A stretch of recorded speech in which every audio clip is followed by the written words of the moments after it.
Hello mga nakers! I got the free photo cards of Byun Wosok. Ako po ang OFW ng South Korea, Mama Zo.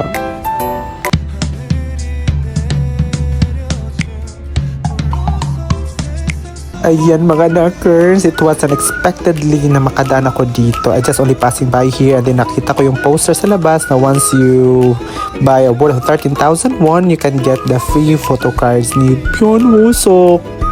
4 pieces po yan siya mga nakers. So, I ordered. Ayan na mga nakers. O, diba? So, ito yung nakita kong poster sa labas. So, nakalagay na 4 na piraso na free photo cards once makabumili ka ng worth of 13,000 sa isa pala sa mga bagong endorser pala si Byun Wosok sa Ideya, isa sa mga sikat na coffee shop dito sa Korea.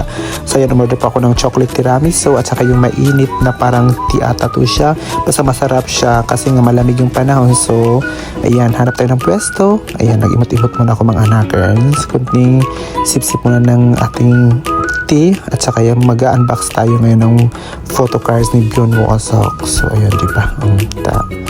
Ang gwapo talaga ni Byun Wosok mga nag-excited talaga ako. At least may purpose yung pagpunta ko dito.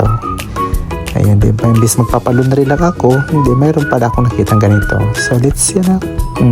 Ayan, sarangi. Sarangi yung cute. Opa, cute. So yan mga nakers, ito lang po yung simple and short videos ko mga nakers. I hope you enjoy watching this video and don't forget to follow my TikTok. Annyeong!